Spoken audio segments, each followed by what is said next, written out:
안녕하세요. AWS에서 블록체인 비즈니스를 도와드리는 박혜영 솔루션스 아키텍트입니다. 오늘 공유할 내용은 일반적인 블록체인 내용과 아마존 매니지드 블록체인 관련 이야기를 먼저 들려드리고, 여러분들이 많이 궁금해하실 대한항공에서 블록체인을 이용해서 백신 콜드체인을 어떻게 완성했는지를 소개해드리겠습니다. 자, 블록체인은 언제 사용하면 가장 적합할까요? 다음 체크리스트를 모두 Yes라고 답하셨다면 한번 검토해 보시기 바랍니다. 첫 번째는 데이터가 위변조가 불가능하고 신뢰할 수 있는가? 두 번째는 여러 주체가 참여해서 협업이 필요한가? 남은 두 가지도 매우 중요하지만 종종 간과되기도 하는데요. 그중 하나는 네트워크에 참여하는 주체가 동등한 권리를 가지는가입니다. 특정 주체가 네트워크에 대한 절대적인 권한을 독점하거나 반대로 데이터 공유를 제재받아서는 안 된다는 거고요. 마지막은 트랜잭션 처리량이 블록체인으로 충분히 처리가 가능한 수준인가입니다. 예를 들어 성능이 초당 5만을 초과하거나 응답 시간이 수 밀리초 정도로 짧아야 하는 요구사항이라면 데이터베이스를 사용하시는 게 좋습니다. 블록체인으로는 아직 불가능하니까요. 블록체인은 현재 초당 약 3만 건 트랜잭션 처리가 최대고, 트랜잭션 완결성은 약 1초입니다.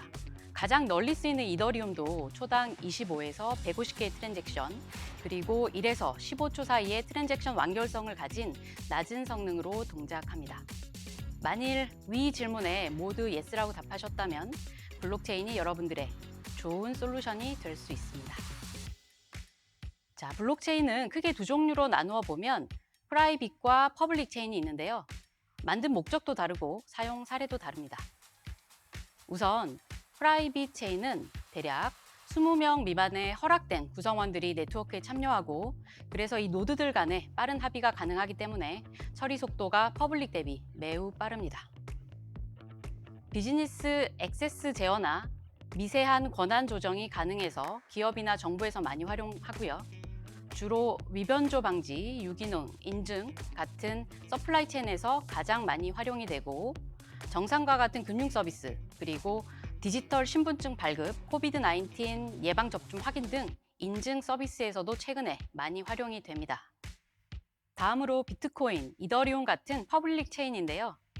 비허가형으로 누구나 네트워크에 참여가 가능하고 누구나 데이터를 읽고 쓸 수 있지만 합의할 대상이 많기 때문에 트랜잭션 처리 속도는 느리죠. 주로 디파이나 결제, NFT에서 활용이 되는데, 디파이는 가장 쉬운 예가 대출인데요. 혹시 신용 등급 필요 없이 담보 넣고 75%까지 대출을 땡길 수는 없을까요? 블록체인에서는 스마트 컨트랙으로 이게 가능해서 은행 직원 대면 없이도 버튼 몇 번이면 바로 대출이 나옵니다. 결제는 한마디로 코인으로 온라인 결제를 하는 거고요. NFT는 디지털 소유권을 보장하는 개념으로 요즘 다양한 분야에서 활용되고 있습니다. NFT 관련해서는 별도의 세션과 데모가 있으니까 참고하시기 바랍니다. 작년에 새로 업데이트된 아마존 블록체인 서비스를 이용한 사례는 어떤 것들이 있을까요? 우선 통신 3사는 패스 앱에 디지털 운전면허증 이외에도 주민등록증을 추가하였고요. CJ 대한통운은 의약품의 전 유통 처리 과정을 매니지드 블록체인으로 구축을 했습니다. 신세계 SI 빌리지는 중앙화 레저 DB인 QLDB를 이용해서 명품 디지털 보증 서비스를 시작했고요. 글로벌 럭스터 뮤직 서비스는 매니지드 블록체인 이더리움 기반으로 음원 NFT 서비스를 발표했습니다. 작년에 아마존 매니지드 블록체인에 새로운 기능들도 많이 추가가 되었는데요. 우선 CMK 기능인데, 이 기능은 CMK, 그러니까 고객 자체 마스터키로 블록체인에서 쓰는 개인키나 특정 리소스를 암호화하는 데 사용하는 거고요. 둘째는 데이터 보관 정책을 고객 개입 없이 GDPR 표준에 맞게 준수가 가능해져서, 예를 들어 고객 데이터는 30일 동안, 로그는 90일 동안, 메타데이터는 10년 동안 이렇게 구분해서 보관도 할 수 있게 되었습니다.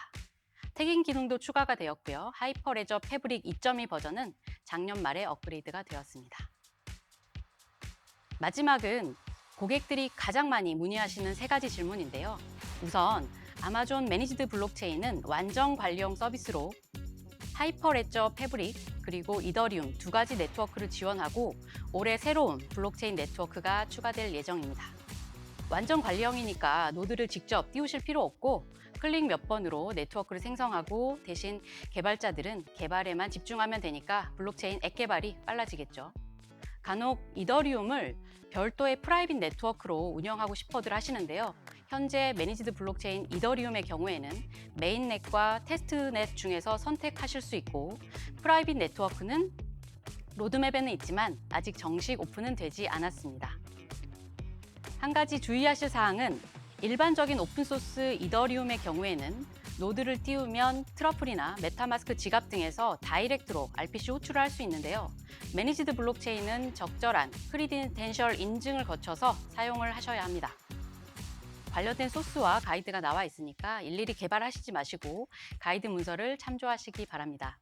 조만간 오픈소스와 동일한 방식으로 이더리움에 RPC로 접속은 하지만 인증 보안은 더 강화된 방법도 소개될 예정입니다.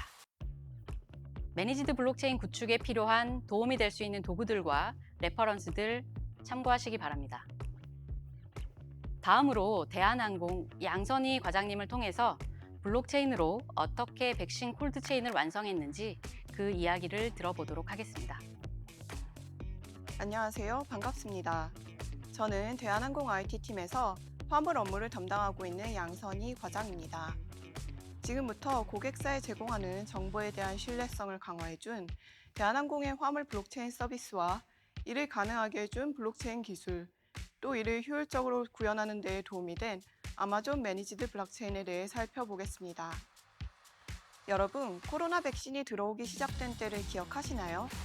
대한항공은 2021년 2월 26일 대한민국 최초로 코로나 백신 수송을 시작하였고 이후에도 안정적으로 백신이 수급될 수 있도록 세심한 항공수송에 만전을 기하고 있습니다. 대한항공의 코로나 백신 최초 수송 당시의 영상을 잠시 보시겠습니다. 국내에 처음 들어온 화이자 백신은 대한항공의 에어버스 항공기가 운송을 담당했습니다. 화이자 백신은 영하 70도 이하의 온도 유지가 필수적이죠. 특수 제작된 온도 조절 컨테이너가 동원됐고요. 또 운송 과정에는 국제 자격증을 보유한 탑재 관리사가 투입됐습니다. 김현우 기자입니다. 역사적인 국내 첫 백신 수송 임무를 맡은 대한항공의 A330 여객기입니다. 유럽 에어버스사에서 제작한 기종으로 지난 2014년 말 국내에 들여왔습니다. 길이 63m, 폭 60m의 내부 좌석은 296개이며 최대 비행거리는 9,449km입니다. 기체 아랫부분에 16톤의 화물을 실을 수 있는데 코로나19로 하늘길이 막힌 이후 화물기로 사용되고 있는 기종입니다. 해외에서 생산된 백신이 국내에 처음으로 들어오다 보니 출발지 네덜란드에서부터 긴장의 연속입니다. 화이자 백신은 특히 영하 70도 이하에서 보관이 필요해 특수 냉매제를 사용한 온도 조절 컨테이너가 필요합니다. 이를 위해 현지에서부터 국제 자격증을 보유한 특수화물 운송 전문가들이 투입됐습니다. 화이자를 포함해 코로나 백신 등 의약품은 필요 온도를 유지하지 않으면 변질 우려가 있어 운송과 보관 때 저온 유통, 즉 콜드체인 원칙을 반드시 지켜야 합니다. 이 때문에 백신 탑재와 운송, 하역, 이후 보관까지 전 과정에 탑재 관리사의 관리 감독이 필수적입니다. 혹시 영상에서 보신 알루미늄 박스 같은 것을 기억하시나요? 바로 이것인데요. 단위 탑재용기 혹은 유닛로드 디바이스의 약자인 ULD로 불리는 것으로 여러 화물을 묶어서 수송할 수 있는 컨테이너입니다.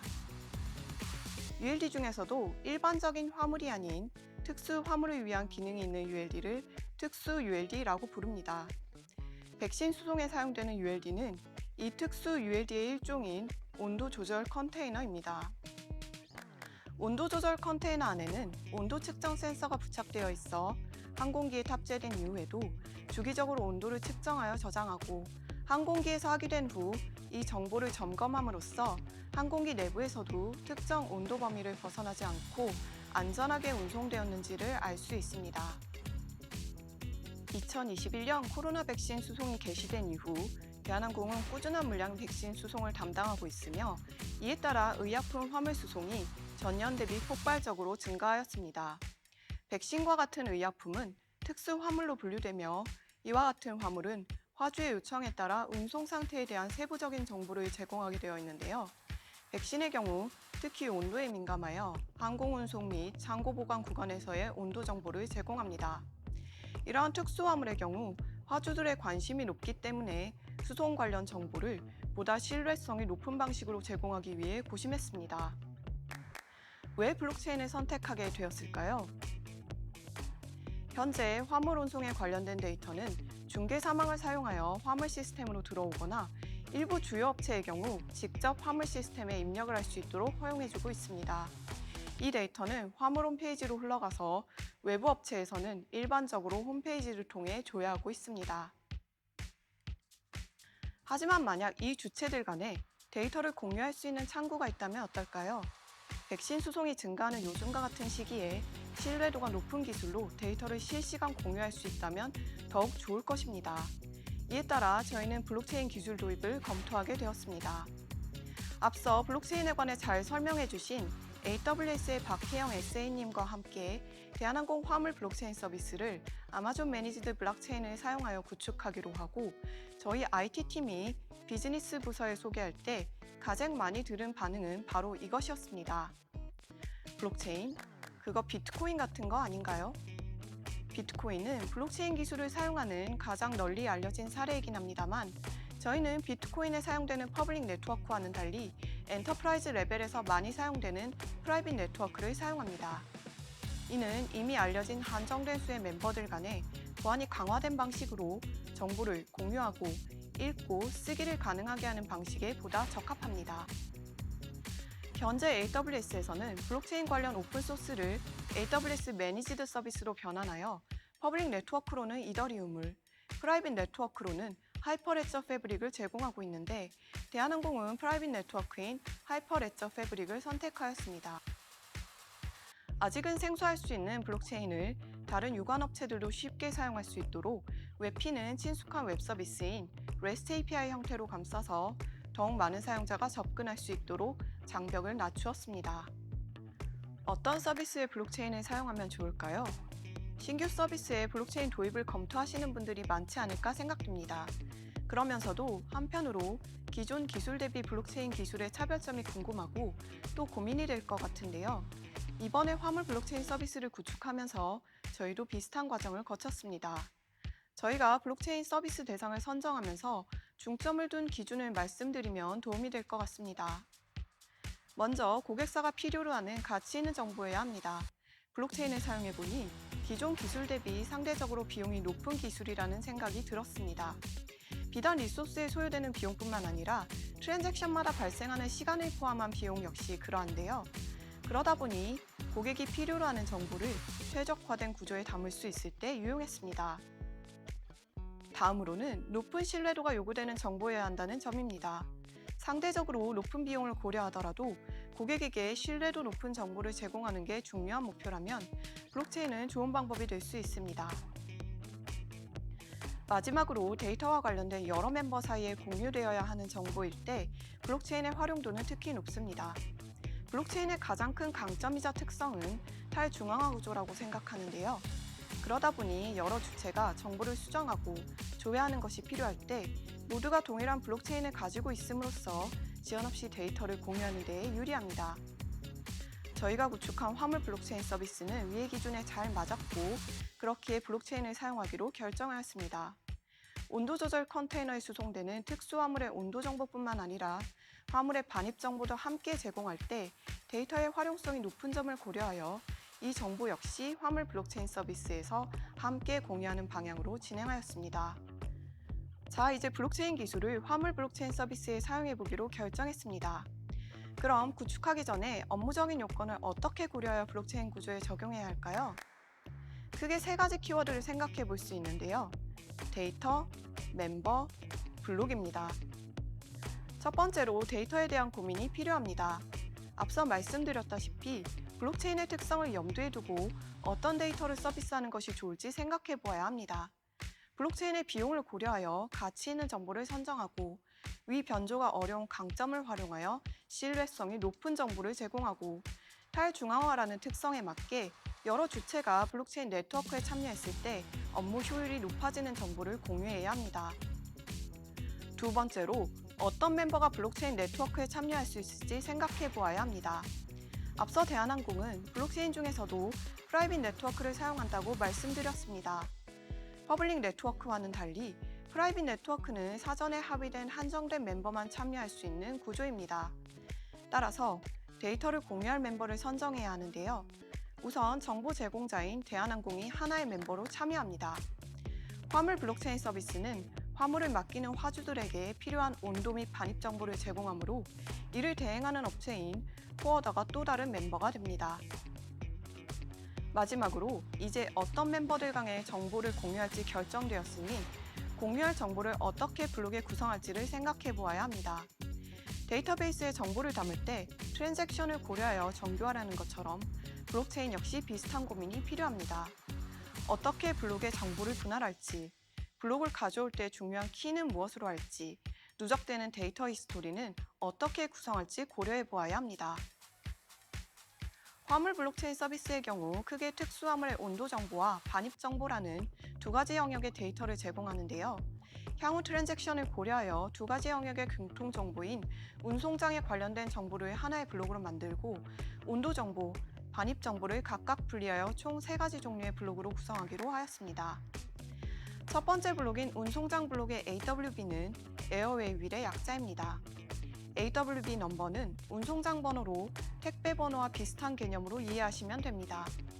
두 번째 블록인 온도 블록에서는 온도 조절 컨테이너, 즉 ULD의 번호와 온도를 측정한 공항, 시점, 그리고 ULD 안팎의 온도와 ULD의 배터리 정보를 제공합니다. 세 번째 블록인 반입 정보 블록에서는 화물 및 ULD가 창고에 반입될 때의 정보를 제공합니다. 이제 각각의 블록에 들어갈 정보를 결정했으니 이 블록을 어떻게 연결할지에 대한 고민이 필요합니다. 데이터베이스에서 어떤 정보를 키로 구성할지 고민하는 것처럼 블록체인에도 조회 및 저장을 위한 키가 필요합니다. 하나의 키로 구성할 수도 있고 멀티키로 구성할 수도 있는데요. 화물 블록체인 서비스에서는 3개의 블록을 엮을 수 있고 조회 기준이 되는 AWB 넘버, 즉 운송장 번호를 단위 키로 지정하여 저장하는 구조를 가져갑니다.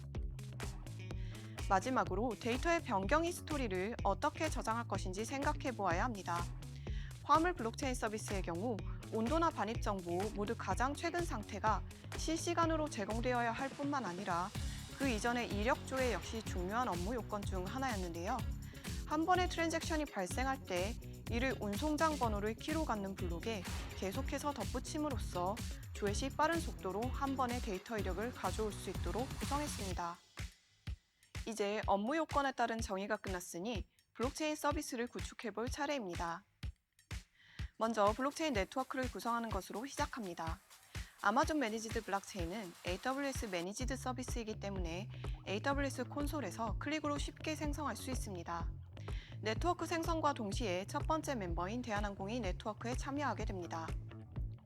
네트워크 생성이 완료되면 다른 AWS 계정으로 두 번째 멤버인 포워더를 네트워크에 추가합니다. 그 다음으로 여러 멤버 안의 피어 노드들 사이에서 블록이 오갈 수 있는 채널을 생성합니다. 채널 설정 파일에도 두 번째 멤버인 포워더를 추가하여 대한항공과 포워더 간 공유 가능하도록 설정합니다. 통로인 채널 설정이 끝났다면 프로그램 역할을 해줄 체인 코드를 만듭니다. 화물 블록체인 서비스의 경우엔 고언어로 체인 코드가 만들어져 있으며 이 안에 블록 역시 정의됩니다. 코드 작성이 끝나면 프로그램을 설치하듯이 블록의 체인 코드를 인스톨한 후 이를 인스턴시에이트하는 과정을 거칩니다. 그 이후엔 체인 코드를 통해 레저, 즉 원장에 저장된 블록체인에 쓰고 읽기를 해보며 체인 코드가 정상적으로 동작하는지 테스트합니다. 테스트가 완료되면 백엔드의 블록체인 부분은 구성이 완료되었다고 볼 수 있습니다. 전체 구조에서 몇 가지 생소한 용어가 보이실 텐데요. 오더러는 마치 큐처럼 트랜잭션을 순차적으로 블록 형태로 만들어주는 역할을 합니다. 패브릭 CA의 CA는 Certificate Authority의 약자로서 트랜잭션의 유효성을 검증하는 인증기관이라고 할 수 있습니다. 피어는 각 멤버 안에 존재하며 이중화 구성을 할 수도 있습니다. 이 안에 블록체인이 저장됩니다. 레저는 원장이라는 뜻으로 거래장부와 같은 역할을 합니다. 이 안에 트랜잭션 하나가 한 개의 블록으로 만들어져 사슬처럼 연결되며 그렇기에 이를 블록체인이라고 부릅니다. 이 블록체인에는 앞서 말씀드린 체인 코드를 통해 읽고 쓰기를 할 수 있습니다.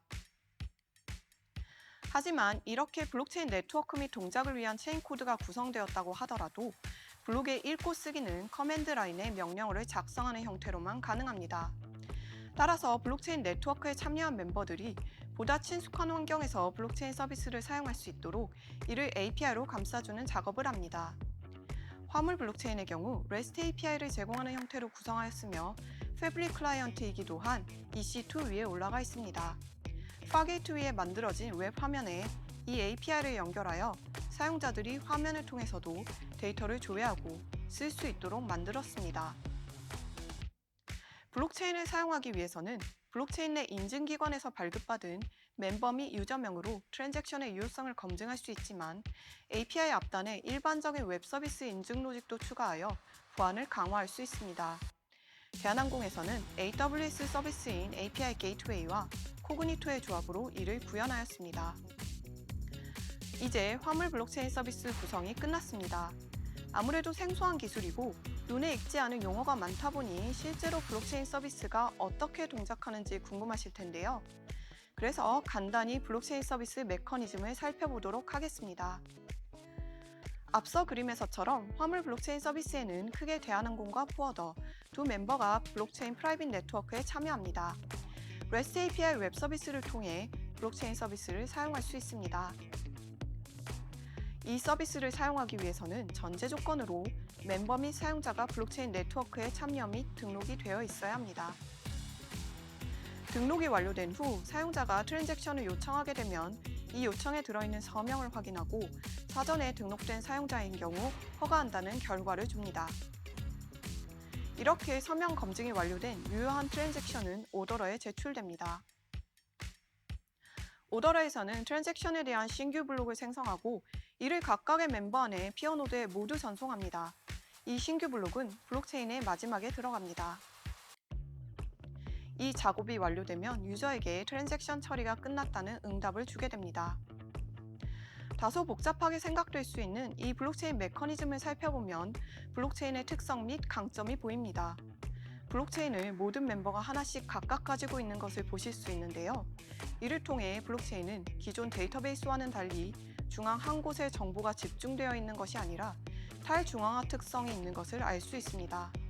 따라서 동일한 블록체인이 여러 곳에 존재하므로 위변조가 어려운 강점이 있습니다.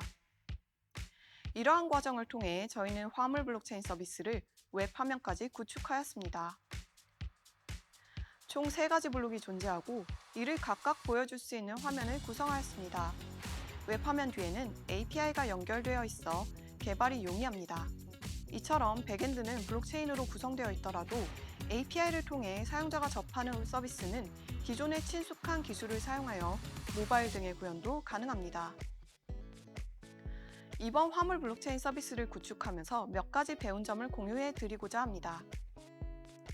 첫 번째로 블록체인의 특성과 잘 맞는 업무를 선정해야 합니다. 이를 위해서는 블록체인 기술에 대한 이해가 선행되어야 합니다. 그래야만 적합한 사업 분야를 검토할 수 있습니다. 또한 현실적으로 어떤 업체가 블록체인에 참여할 수 있는지를 고려해야 합니다.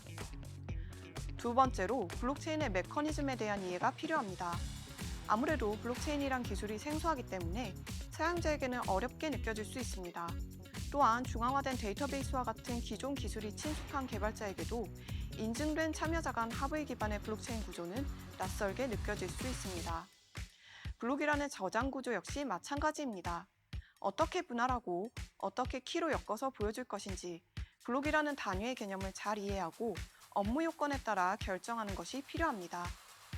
이 블록이 저장되는 블록체인은 각 멤버가 가진 피어 노드에 분산되어 위치하는데 사용자 요청이 어떻게 블록체인으로 구성되고 저장되는지에 관한 블록체인 메커니즘을 이해하는 건 역시 중요합니다. 세 번째로 블록체인 네트워크의 중요한 요소인 멤버를 생각해 봐야 합니다.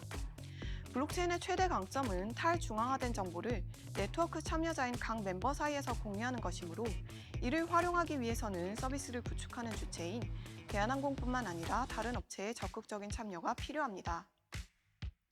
AWS 서비스인 아마존 매니지드 블록체인을 사용하는 경우 AWS 사용자 사이에서만 공유할 수 있다는 제약이 있으므로 구축 전 이를 고려하셔야 합니다. 또한 참여 업체와 함께 블록체인에 대한 이해도를 높여나갈 수 있다면 보다 성공적인 서비스를 구축할 수 있을 것입니다. 대한항공 화물 부문에서 처음 블록체인을 적용한 이번 서비스를 시초로 하여 적용 가능한 다른 화물 업무가 있는지도 눈여겨보고 있습니다. 이번에는 특수화물의 온도 정보와 반입 정보를 제공하는 서비스를 구축하였고 향후엔 운송장 추적이 가능한 통합 서비스로 영역을 확대할 수 있을 것입니다. 또한 긴밀한 협업이 가능하다면 세관 신고와 같이 높은 신뢰성을 필요로 하는 전자문서를 교환해야 하는 영역에도 강점을 발휘할 수 있을 것으로 생각됩니다. 지금까지 대한항공에서 블록체인 기술을 적용한 사례를 공유해드렸습니다. 블록체인이라는 아직은 생소한 기술 및 활용에 대해 이해하는 데 도움이 되었으면 합니다. 시간 내어 귀 기울여 주셔서 감사합니다. 전 세계 AWS 고객들은 다양한 비즈니스 목적을 달성하고자 AWS를 사용하고 계신데요.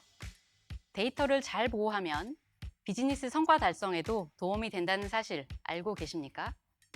데이터 제대로 관리하려면 개인정보 보호를 준수하고 데이터 사용 방법 및 액세스 권한 관리, 그리고 암호화 방식을 제어할 수 있는 안전한 클라우드 컴퓨팅 환경이 필요합니다.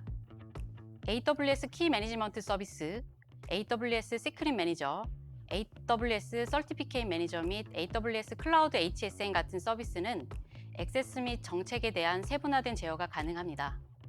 완전 관리형 서비스라서 이 모든 것이 자동화되어 있고 쉽게 눈으로 확인 가능하기 때문에 운영 위험을 줄이는 데도 도움이 됩니다. AWS는 여러분들의 클라우드 여정의 모든 단계에서 보안 및 컨설팅 파트너와 협력해서 여러분들의 비즈니스를 돕겠습니다. 여러분들의 소중한 피드백을 기다리며 강연 평가도 꼭 참여 부탁드립니다. 감사합니다.